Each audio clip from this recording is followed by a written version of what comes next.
What's good, fam? So today we're going to talk about you being cash ready, right? We understand that August was a heavy month in the game. We know that September is typically the worst month in the market. So what I want to do is talk to you about how to be cash ready and how to deploy that cash in the market. So I'm going to give you a couple ideas on how you can use this current cash.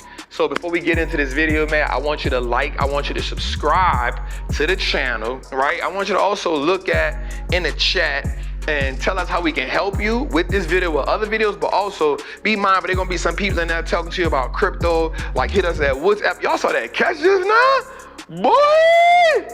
Make sure we slow-mo that.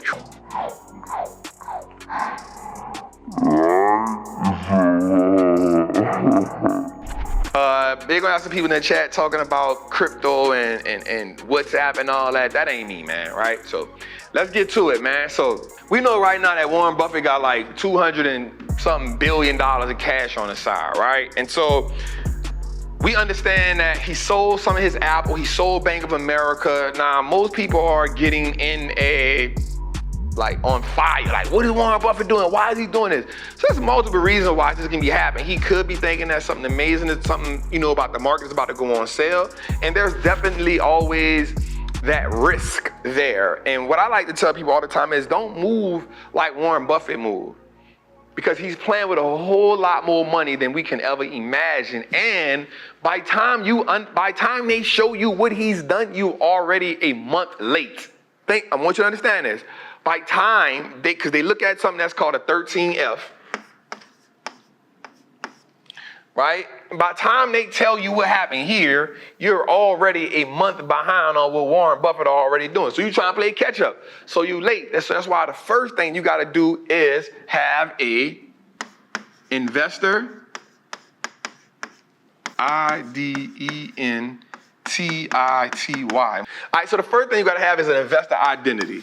And the reason why this is important because this lays out the landscape of how you're investing. So this is going to tell you, like, who am I as an investor? What's my risk tolerance? This is going to tell you what type of companies that I am interested in, what type of companies fit my circle of competence. That is, for one, the most important thing for you as an investor, right? Investor identity. So the second thing we're going to go with, and here's why that's important, because when the market goes on sale or any of that, it helps you identify who you are. So if somebody come to you and be like, hey, this stock is up 300%, you like, nah, I'm good because that don't fit my investor identity. It also may not fall into your circle of competence, right? And so your circle of competence is right here. What we're going to do, I want to help break this down for you. Right? How do we break down trap? What is my circle of competence? The first thing is we want to talk about sectors. Right? In my circle of competence, what sectors fit in my circle of competence? So with your circle of competence, you're only going to invest in certain sectors that fit your circle of competence. No, there's 11 sectors in the market. Now, inside that sector, they're going to have different industries.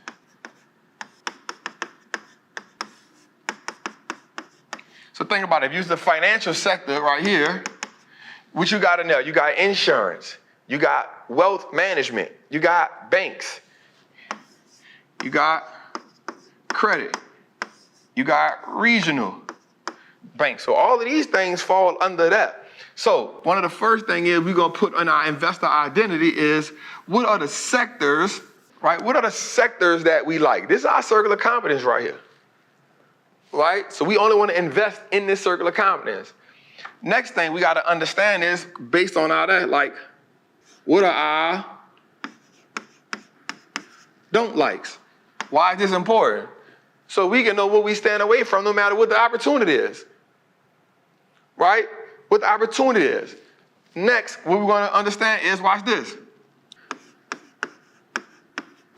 Knowledge. Right? Why is this important? Because now once we invest in a certain sector, we got to be able to understand the knowledge of this sector. So just because we like technology, it don't mean we can understand the 10Ks and the 10Qs on how this sector operates. So this is important. So understanding, I'm going to put it right here. I'm going to do it another way. I'm going to say something else right here. I'm going to make this even better. Understanding data. So this is when we're reading the 10 Ks, the 10 Qs, the 8 Ks. Can we understand the data? So we understand the sectors that we like and I'm gonna put the industries, right? What do we don't like so we can stay away from no matter what it is?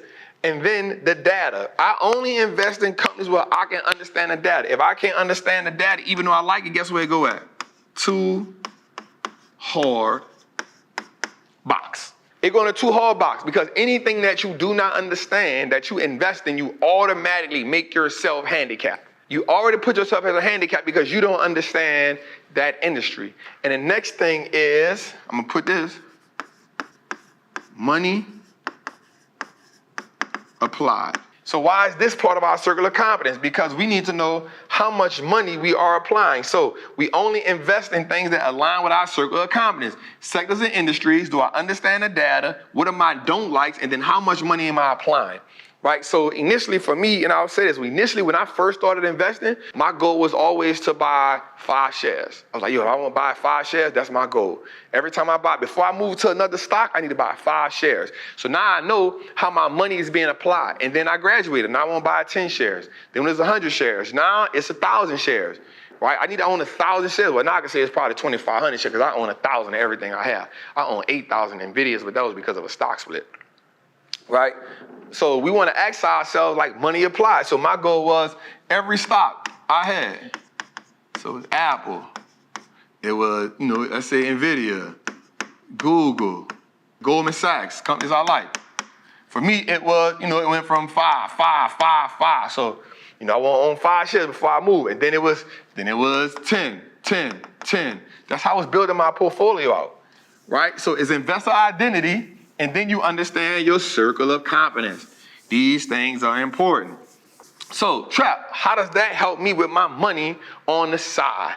And that's what I want you to know. So right now, I personally have, literally, I just looked at it, $699,000 sitting on the side to get in the market.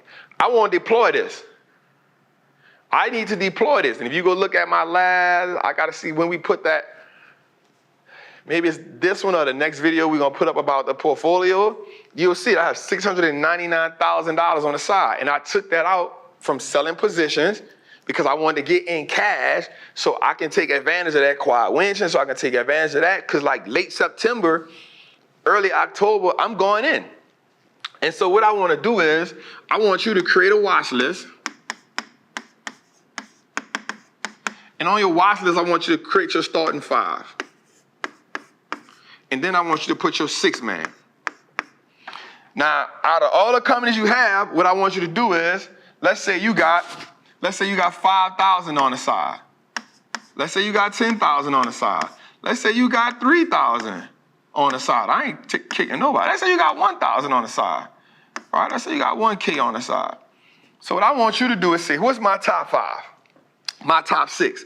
And I want you to really break down your top 6 companies. Why you like this company? What did you discover about this company? What is this company's balance sheet? Right? I want you to write them things down. I want you to write why. Why am I here? Advantage. What is their advantage? Financials. What is their financials? I want you to write down what are their flaws? And then I want you to write down who are their customers. So I want you to write down, why am I here? What is the advantage that they have? What are their financials like? What are their flaws like? And who's their customer?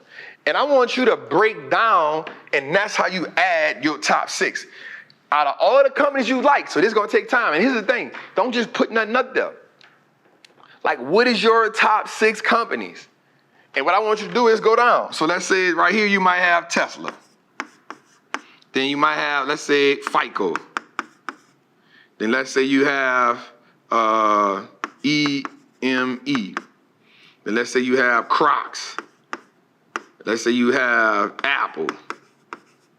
Let's say you have NVIDIA. Right, so let's say this is your top 6. This is a good portfolio, too, for anybody that's watching. This is a strong portfolio right here.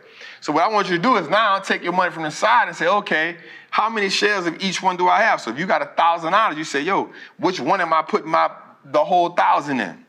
Or am I splitting 1,000 in between? You can use my thing. You can go 100% on one, or you can go 50% on one, or you can go 25, 25, 25. Like, because I'm pretty sure you probably already have positions. If you don't have no positions, I would say go 100% in one. You don't got to try to split all that up, right? But if you got $5,000, if you got $10,000, like, yo, let's take the 5 and say, yo, how do I buy 15 NVIDIA stocks? And then you go ahead and start from your greatest position. Start from your strongest position to your number 2 position. You don't want to put everything in your number 6 position. It's number 6 for a reason. You got it as your number 6 company for a reason. So let's delegate how much we want to put. If we got 5,000, how much we want to go in our top 3 positions? You know what I'm saying? You can use it from a percent, or you can use it from a dollar amount. It's not a cookie cutter, but you can use either or. What's the percentage I'm gonna put in there? Or what's the dollar amount if you got 5K? But also remember, you gotta have money on the side so now you gotta consistently make sure you put money in there. Right? So you wanna consistently be adding money to your brokerage account. Listen, I talked to the Kansas City Chiefs last week, and I told them something. I said, listen, man, you gotta dedicate 15 to 20% of your money to this account every time you see a check. I don't care what's going on. You know why?